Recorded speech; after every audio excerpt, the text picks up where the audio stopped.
For 9 months, CEO Vivian Cole had been avoiding Marcus Bellamy, not coldly, not obviously, but with the quiet precision of someone avoiding a door she was afraid to open. If he stepped into the elevator, she waited for the next one. If he presented in a meeting, her eyes stayed on the slides. If they were ever alone in the break room, she was gone in 30 seconds flat.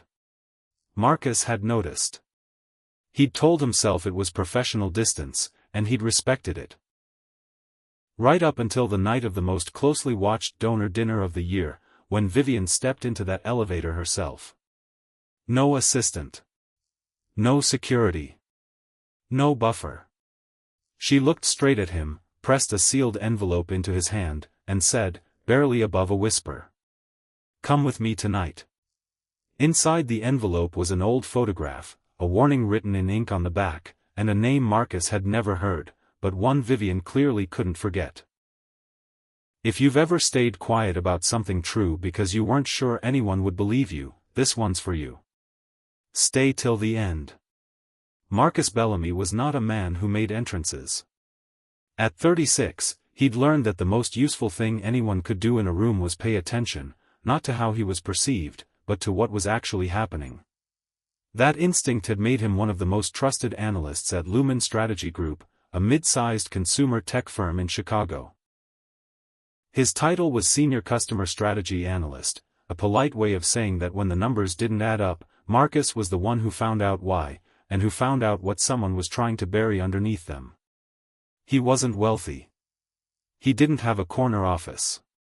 What he had was the respect of the people he worked beside, a 10-year-old daughter named Nadia who made all of it worth it, and a life built carefully around the two things that mattered. Nadia was the reason he left at 5:30 sharp, no apologies. The reason he skipped the optional happy hours and the weekend retreats. The reason he'd quietly stopped thinking about dating years ago, not because he'd given up, but because between school plays, soccer games, and her habit of asking impossible questions at bedtime, there simply wasn't room for anything else. Until he met his CEO. Vivian Cole had founded Lumen at 31 and spent 8 years turning it into something real. She was 39 now. Sharp, unhurried, the way people get once they've stopped needing to prove anything. She never raised her voice in a meeting. She didn't need to. When she disagreed with someone, she asked questions until they disagreed with themselves. Marcus had watched her disarm a room of resistant executives with the patience of a woman who'd already decided the outcome and was simply waiting for the room to catch up. He respected her. He respected her a great deal. What he couldn't explain was why she seemed to go out of her way to avoid him. It had started in his first month. Small things, easy to dismiss. She'd arrive at a meeting just as he left the coffee station, then double back to her office and return 2 minutes later. She took the stairs on the one route she otherwise always took by elevator. When his name showed up on a presentation schedule, she'd nod at the slides and never once look at him directly. He told himself it was nothing. CEOs had 1,000 things on their minds. Then one afternoon Nadia came to the office after school, a scheduling fluke, apologized for 3 times before his manager waved him off. She sat in the small chair by his desk, doing homework, eating crackers from her backpack, entirely unbothered by the hum of the open floor around her. At some point Marcus looked up and laughed at something she'd said, something about her math teacher's inexplicable hatred of mechanical pencils. And when he glanced down the hall, Vivian Cole was standing at the far end of it. Perfectly still. Watching them. Not in a threatening way. In the way a person watches something they didn't expect to want. The second she realized he'd seen her, she turned and walked away without a word. Marcus thought about that moment more than he cared to admit, and arrived at the only conclusion that made sense: something about him made her uncomfortable. He didn't know what. He didn't intend to push. So he kept his distance, same as she kept hers, and they maintained a relationship that was courteous and entirely hollow. That was the arrangement. It held for 9 months. Then Bright Line Foundation changed everything. Brightline was a non-profit supporting young adults aging out of the foster care system, housing navigation, job placement, mental health services. Lumen had been approached about a major sponsorship, and Vivian had personally championed the partnership from day one. It was the kind of cause that told you something about a person. Marcus had noted that too. He was brought onto the project to analyze public response to the campaign's early materials, messaging, tone, reach. Standard work. He was good at it. 3 days in, he found something that wasn't standard at all. Several of the proposed ads used first-hand accounts of trauma, specific, graphic, unmistakably real. Physical abuse. Parental addiction. Nights spent in cars. Self-harm. The kind of memory no one hands over voluntarily in a professional setting. He pulled the consent documentation. It wasn't there, not in the form it needed to be. General intake releases existed, the kind signed on entry into the shelter system, but nothing that explicitly authorized personal histories being used for public marketing. The people whose pain was being sold for donations had never agreed to be sold. Marcus wrote the report that night. 3 pages. Documented. No editorializing. He filed it through channels the next morning and went back to work. 18 minutes later, his project lead got an email from the executive office. Vivian Cole was halting the campaign, immediately, pending a full audit of consent records and a total restructure of the creative direction. No explanation. No meeting. Just a decision, swift and absolute, from a CEO who'd clearly understood the problem the second it was named. Marcus sat with that for the rest of the afternoon. He'd flagged problems before at other companies and been thanked politely while nothing changed. He'd never seen a response like this. Immediate, unambiguous, and personal. Whatever Brightline meant to Vivian Cole, it wasn't just a sponsorship. He was packing up at 6:40 that evening when the elevator opened. Vivian stepped in alone. No assistant, no phone in hand, no sign she'd taken a wrong turn. Marcus moved instinctively to the far corner, reached for the lobby button that was already lit.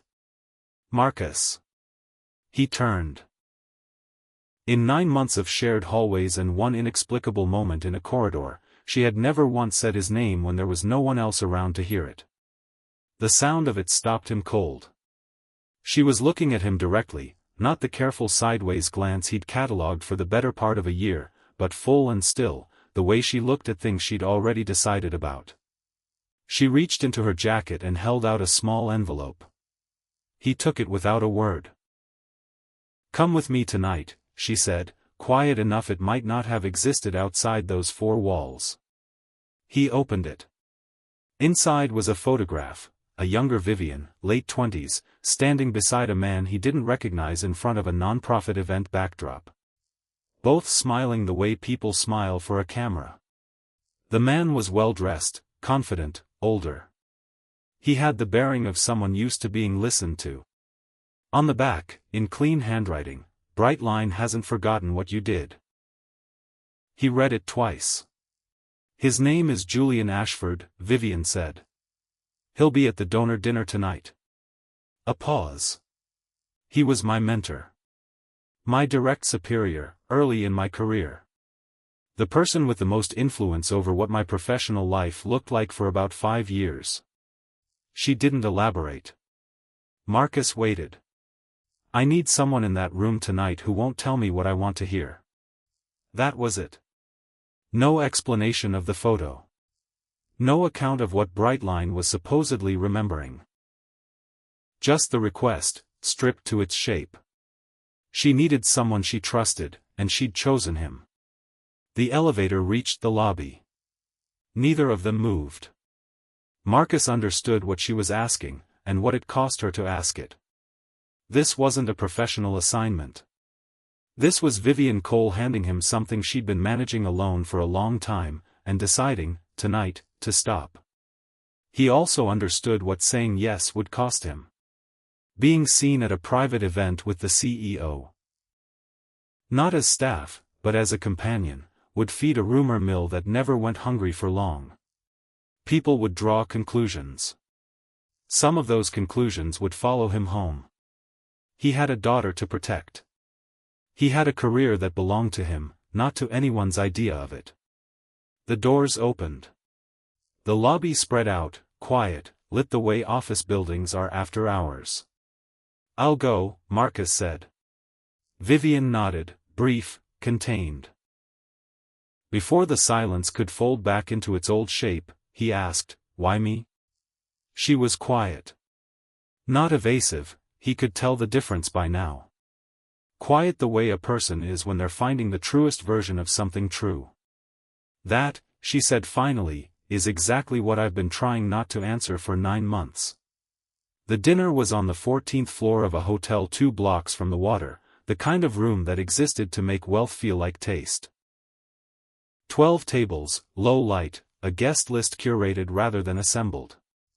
Marcus had gone home and changed into the dark suit he wore to Lumen's annual review, and told himself it was enough. Walking in beside Vivian, he understood that it was, because this was never about the suit. It was about the fact that she'd chosen not to walk in alone. For the first hour he did what he did best, watched. Vivian moved through the room with precise handshakes and measured warmth, the practiced fluency of someone who'd survived 1,000 rooms like this and never fully relaxed in one. She was good at it. She was also tighter than he'd ever seen her, an alertness under the surface that read less like confidence and more like bracing for impact. Across the room, a composed, watchful woman was speaking quietly with one of the Foundation's board members. Her name card read Diane Foster, Director of External Affairs, Brightline Foundation. She was tracking Vivian's movements the same way Marcus was, for reasons he didn't yet understand. Then Julian Ashford walked in. Mid-40s, with the ease of a man who'd never had to work to fill a room. He wore his authority lightly, the way people do when it's been there so long it stopped feeling like a possession. He smiled at the right people, touched the right shoulders, moved through the space like he'd reserved it in advance. When his eyes found Vivian, the smile didn't change. That was the first thing Marcus noticed. Not warmer, not cooler. Calibrated. Julian crossed the room at an unhurried pace. "Vivian." A kiss on the cheek, European and slow. "You look like you've been sleeping well." "That's new." "Julian." Her voice was level. He turned to Marcus, and the assessment was fast and practiced, the kind of look that sorts people into categories before they've opened their mouths. "I didn't realize Vivian had started bringing staff to private events." "Marcus Bellamy," Marcus said, offering his hand. "Julian Ashford. Old friend of Vivian's." He let old sit exactly where he wanted it to. Marcus said nothing. He'd met men like Julian before, men who used courtesy as camouflage, whose compliments arrived preloaded with a second meaning. Silence gave them nothing to work with. Julian turned back to Vivian. "I heard about the campaign halt. Brave call." He said brave the way another man might say reckless. "I'd hate for something like this to become another Brightline situation." The nearest table went quiet for a beat. The timing wasn't an accident. Vivian held his gaze. "It won't." Julian moved on, smooth and unhurried, as if the exchange had been nothing but a pleasantry. Marcus watched him go, then looked at Vivian. Her expression was composed. At her side, her left hand had closed into a loose fist. For the rest of the night, Julian circled without ever quite landing. He told the story of the Brightline disaster twice within Marcus's earshot, once to a knot of board-adjacent donors, once to the Foundation's Director of Development. It was smooth. Well-worn. Entirely sympathetic to Julian. A talented young director, given too much authority too soon. An emotional, unprofessional decision to sabotage a campaign months in the making. Julian, stepping in to manage the fallout and protect her from the worst of it. He never said Vivian's name. He didn't have to. Everyone in the room already knew. Vivian gave him nothing to point at. She kept working the room, held her ground table by table, and let the silence do what engaging never could. But Marcus could see the cost of it accumulating in real time. Near the end of the night, a board member named Graham Whitfield pulled Vivian aside. Marcus was close enough to hear. "Your guest tonight," Graham said pleasantly. "He's from Lumen?" "He is." "Professional arrangement?" A pause. Marcus watched it happen, the half-second in which Vivian made a calculation and landed on the wrong answer. "He's supporting me operationally tonight," she said. "Staff." Marcus heard it. He didn't look at her. He picked up a water glass and kept his eyes on the room, the way a man does when he's deciding how to feel about something he already understands perfectly. The rumor was already loose in the room. He'd clocked 2 conversations at the edges that stopped the second he walked past. Vivian was managing it. Correctly. Professionally. He still felt it land exactly where it landed. Back in the category. Back at the distance. 9 months of carefully maintained space, and for about 4 hours tonight he'd let himself think they were finally on the same side of it. He'd been wrong. Or early. He was near the coat check, composing a text to his car service, when Vivian appeared beside him. No announcement, she just arrived, close enough that her voice wouldn't carry. "I owe you an explanation." "You don't owe me anything," Marcus said. You told him what made sense.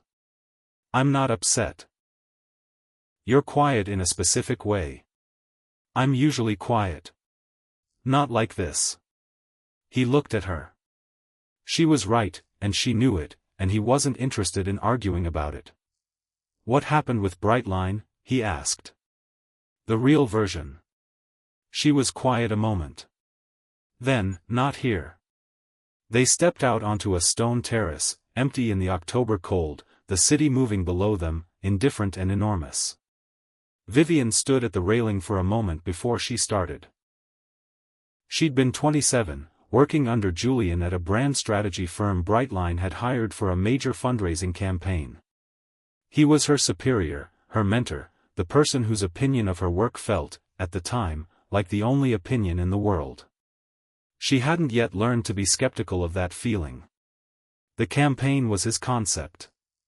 He wanted impact, donors feeling something visceral enough to open a checkbook. His solution, real stories. Not testimonials gathered with consent, but raw transcripts pulled straight from Brightline's intake files. Interviews conducted in crisis. The worst nights of young people's lives, filed away in a system built to protect them. He said it was powerful, Vivian said. He said people donate to pain. That the glossy version doesn't move anyone.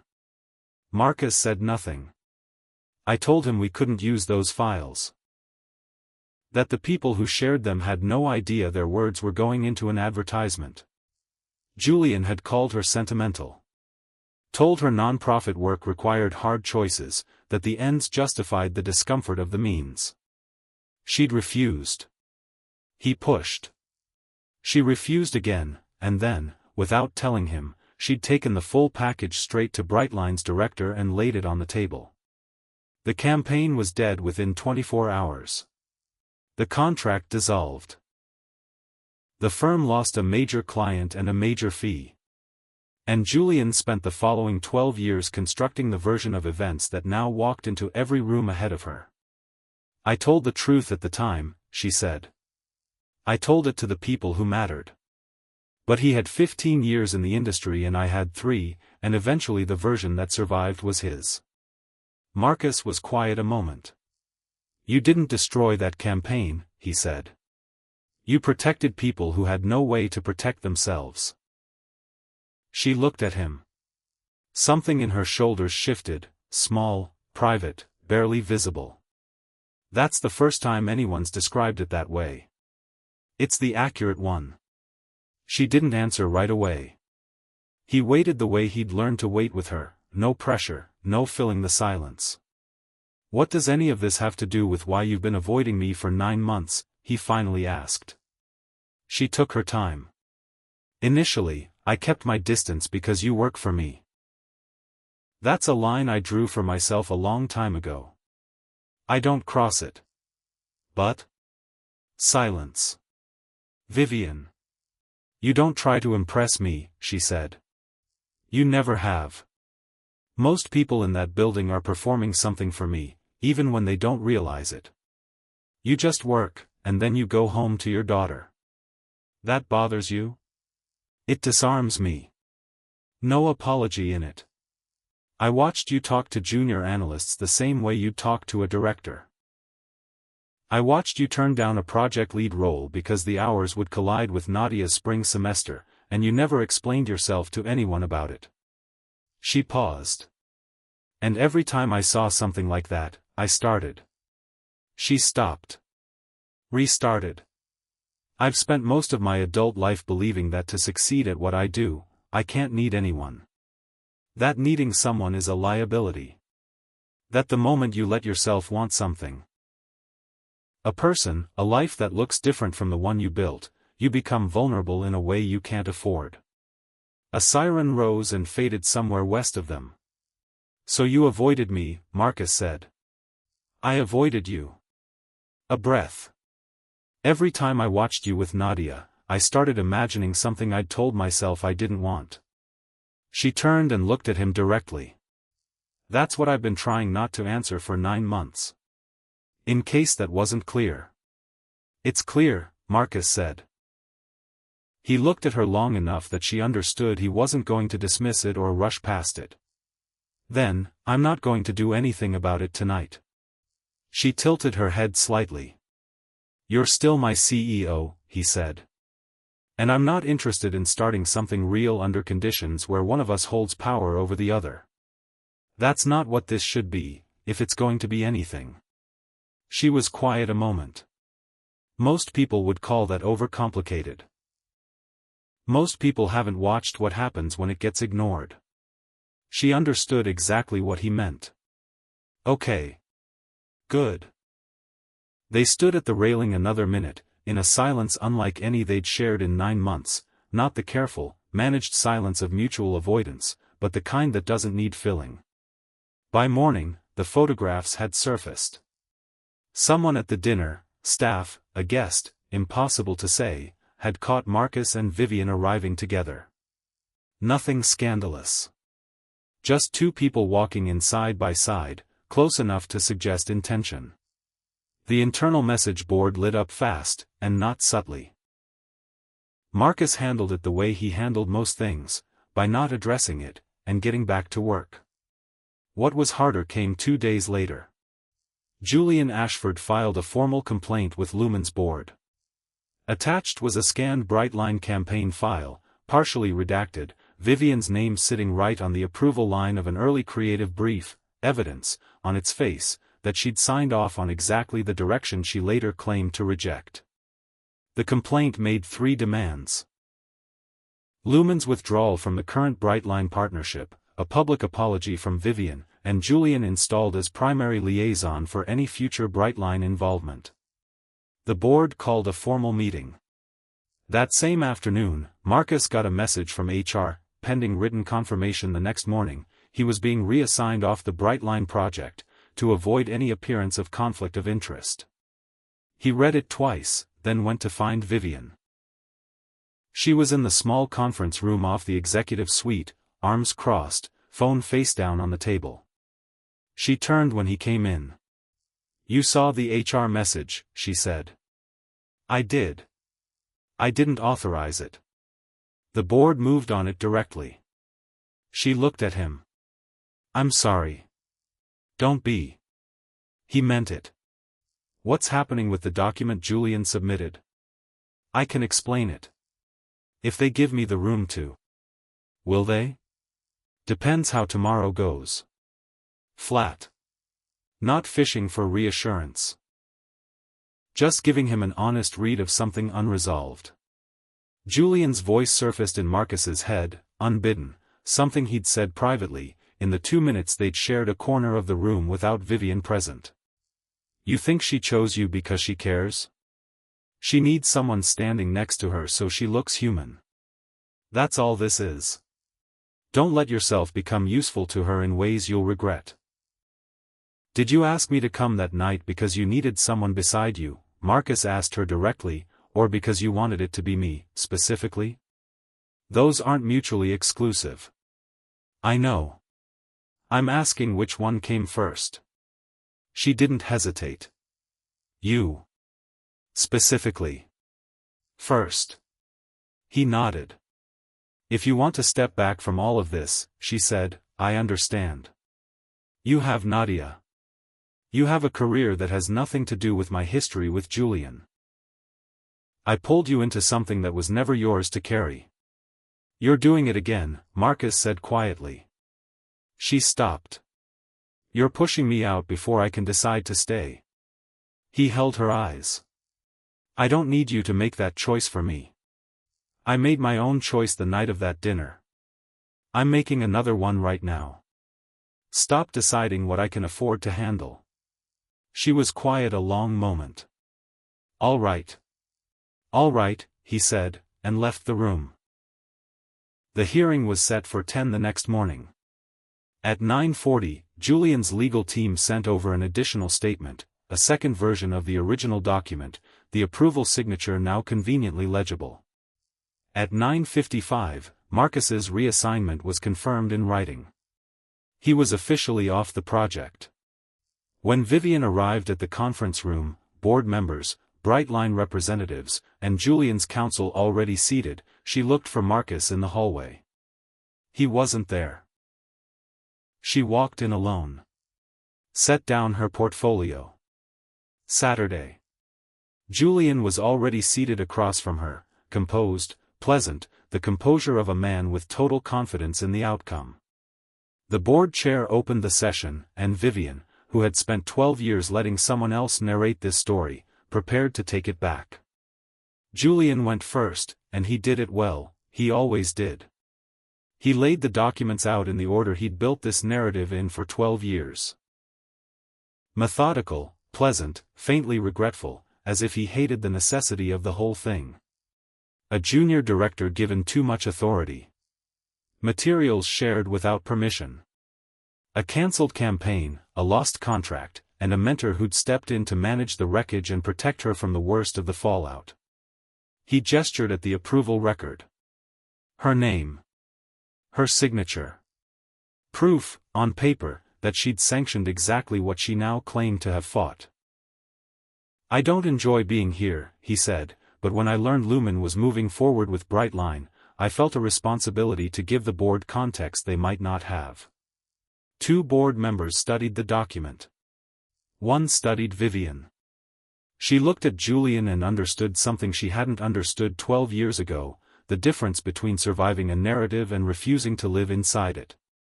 Surviving meant absorbing it, managing around it, indefinitely. Refusing meant saying, out loud, in front of people with authority, that the story was false, even without certainty she could prove it. She stood up. I'd like to speak. Not in response to the document, to the record. The board chair nodded. She hadn't brought notes. She didn't need them. Everything Julian said about my early involvement is accurate, she began. I was on the project. I reviewed the creative direction. My name appears in that approval chain because I was doing my job in good faith, at a stage before the materials included the source content I later objected to. The room went still. At a certain point, I learned the personal accounts being built into the campaign were pulled directly from Brightline's intake files, disclosures made by young people in crisis, with no understanding their words might end up in a public advertisement. There was no consent. No notification. The most private things those people had ever said, in the worst moments of their lives, were being formatted into marketing copy. She let it land before continuing. I told Julian I wouldn't continue under those conditions. He told me impact required discomfort. I told him the discomfort he was describing wasn't ours to distribute. He directed me to continue anyway. I declined, and I took the materials to Brightline's executive director directly. She looked toward Diane Foster, seated at the far end, hands folded, expression steady. I acted without Julian's authorization. I accept that. I'd do it again. Julian's counsel leaned toward him. His expression didn't move. The document in front of you, Vivian continued, bears my signature on a version of the creative brief produced after I'd already submitted my objection and contacted Brightline directly. I wasn't party to that version. The signature was obtained on a document I never reviewed, in a meeting I was told was administrative. She sat down. That's a difficult claim to substantiate, Julian said, perfectly serene. I'm aware, Vivian said. I'm not asking you to take my word for it. I'm asking you to take the accurate word for it. The door opened. Marcus didn't walk in like a man expecting to be watched. He crossed the room and set a USB drive in front of the board chair. My name is Marcus Bellamy, he said. I was lead analyst on Lumen's Brightline project until my reassignment took effect this morning. Before that, I completed a review of the archival files Brightline provided at the start of the partnership. Those files include version history. The board chair looked at the drive. What does it show? The campaign files that incorporated personal testimonial content were created and modified under a single account. He held the chair's gaze. That account belongs to Julian Ashford. He didn't sit. His voice stayed level. The consent flags on those materials, the fields marking participant authorization, were altered. They were marked confirmed after the date Vivian submitted her formal written objection. It's time-stamped. A pause. The version of the approval document Julian submitted this morning, the one with her signature, was finalized 9 days after she sent a written request to withdraw from the project. The signature post dates her withdrawal. No one spoke. I can walk anyone through the technical documentation, Marcus said. It isn't complicated. I want to make sure it's fully understood.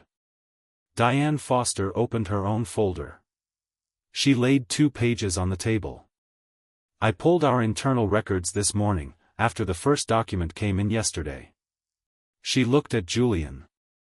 What Mr. Bellamy is describing is consistent with what we have. The intake files were never released for campaign use by our organization. That authorization was never granted. The room was very still. I'd like a recess, Julian said. His posture had changed, barely, but perceptibly. We'll continue, the board chair said. We have enough to move forward. It took 40 minutes. Julian's complaint was dismissed. His request for any future Brightline involvement was denied. The board accepted Vivian's account in full and noted the archival evidence was consistent with it in every material respect. Julian left without speaking to anyone. The Brightline representative stayed to talk about rebuilding the partnership, not the original campaign, but something new, built differently, with explicit and voluntary participation from the people whose stories might be shared. Diane shook Vivian's hand on the way out. It lasted longer than handshakes usually do. Vivian found Marcus in the hallway, near the window, hands in his pockets, watching the street below.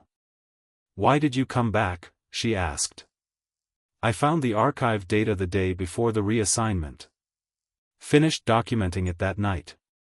The reassignment didn't change what I'd already found. You could have sent it through the board directly. You didn't have to be in the room. He turned from the window. I know. I spoke before I knew you had that evidence. I know that too. I didn't know I was going to win. She said it plainly. That was obvious, he said, and there was something in his voice, not warmth exactly, but a kind of regard she'd stopped expecting from people a long time ago. That was the part that mattered. I've been pushing you away since the beginning, she said. Yes. I noticed. She almost laughed, it came out smaller than that, but genuine. I imagine it was hard to miss. Not always. You're subtle when you want to be. Apparently not subtle enough. Below them the city moved on, unaware and unconcerned. So what do we do with this? She asked.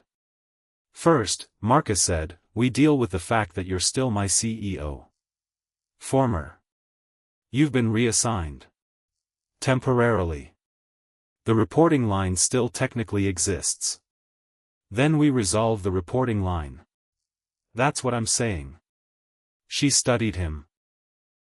Completely serious about the thing he was being completely serious about, no leverage in it, no game, just the same directness that had made her trust him before she fully understood why.